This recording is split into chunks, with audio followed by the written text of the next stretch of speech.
حضرت سیدنا ابو بردہ رحمۃ اللہ تعالیٰ علیہ فرماتے ہیں کہ حضرت سیدنا ابو موسیٰ کا جب وقت وفات قریب آیا تو انہوں نے اپنے بچوں کو اکٹھا کر لیا. ان بچوں کو پاس بٹھا کے کہنے لگے آج میں آپ لوگوں کو ایک روٹی کا واقعہ نہ سناؤں. ان بچوں نے کہا جی بابا جان اب ہمیں وہ روٹی کا واقعہ سنائیں. کیا واقعہ ہے؟ تو وہ کہنے لگے ایک 70 سالہ عبادت گزار ایک عابد تھا جو اللہ تعالیٰ کی عبادت کرتا تھا ایک جھونپڑی میں رہ کر. اس جھونپڑی میں وہ ہر وقت اللہ تعالیٰ کی عبادت کرتا تھا.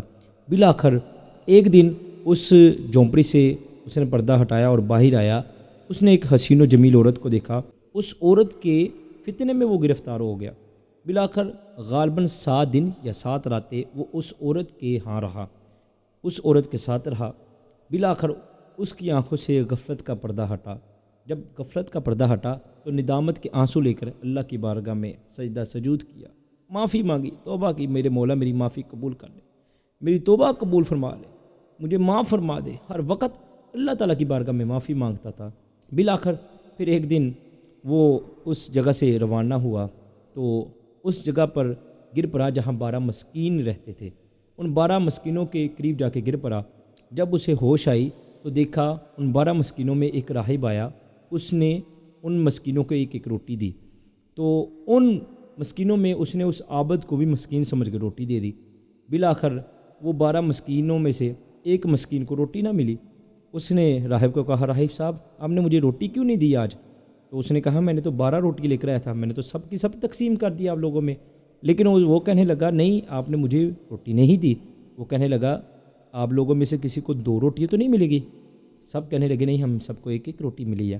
بالآخر کیا ہوا کہ وہ کہنے لگا راہب صاحب آپ مجھے روٹی دیں. تو وہ راہب کہنے لگا کیا تم مجھ سے جھوٹ تو نہیں بول رہے؟ وہ کہتے نہیں راہب صاحب میں آپ سے جھوٹ نہیں بول رہا، آپ نے سب کو روٹی دی لیکن مجھے روٹی نہیں دی. اس مسکین کی طرف دیکھ کر وہ عابد کو بڑا ترس آیا. اس نے وہ ترس اور دکھ میں اپنی روٹی اٹھائی، اس مسکین کو کھلا دی اور خود بھوکا سو گیا.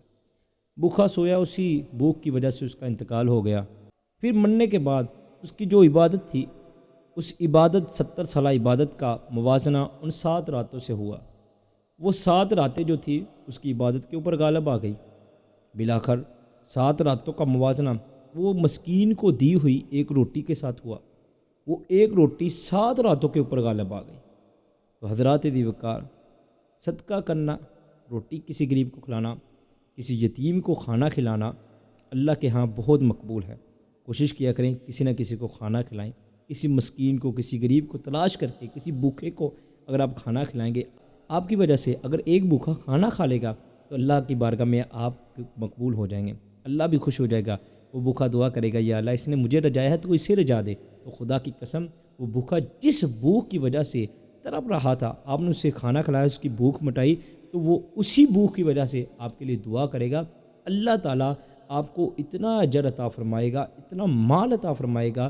خدا کی قسم آپ کے گناہ بھی معاف ہو سکتے ہیں، آپ کی پریشانی بھی ختم ہو سکتی ہیں. آپ کی اگر کوئی بیماری ہے، کوئی دکھ ہے، کوئی تکلیف ہے، اگر آپ کے پاس پیسہ ہے تو کوشش کیا کریں کسی غریب کو کھانا کھلانے میں کوشش کریں. حضرات دیوکار رات کو میں نے دیکھا ہے کچھ ایسے لوگ ہیں، امیر ہیں، نیک ہیں اور اچھے لوگ ہیں، وہ رات کے وقت ایک پوائنٹ انہوں نے مقرر کیے ہوئے ہیں. ان پوائنٹ کے اوپر وہ غریب کو، مسکینوں کو، یتیموں کو اکٹھا کرتے ہیں، ادھر وہ کھانا کھلاتے ہیں. کچھ لوگوں نے دن کے ٹائم کا جو پوائنٹ مقرر کیے ہوئے ہیں، ایسے پوائنٹ پہ جا کے کوشش کیا کریں کھانا کھلائیں. کوئی غریب آپ کے پاس آتا ہے، کوئی بھوکا آتا ہے، کھانا کھانے کے لیے فریاد کرتا ہے تو کھانا کھلایا کریں. یہ نہ کہا کریں تم نے کیا کرنا ہے، تو نے ابھی کھانا ہی نہیں کھایا، تو خود اچھا بھلا ہے. حضرات دیوکار پتہ نہیں کس وجہ سے وہ آپ کی پاس آیا ہے، کیا پتہ وہ غریب آپ کی معافی کا ذریعہ بن جائے، کیا پتہ وہ بھوکا آپ کی معافی کا ذریعہ بن جائے. اگر آپ اس بھوکے کو کھانا کھلائیں گے اللہ بھی راضی ہو جائے گا، اس کا رسول بھی راضی ہو جائے گا. دعا ہے اللہ تعالی ہم سب کو خدمت خلق کرنے کی، محبت کے ساتھ رہنے کی توفیق عطا فرمائے.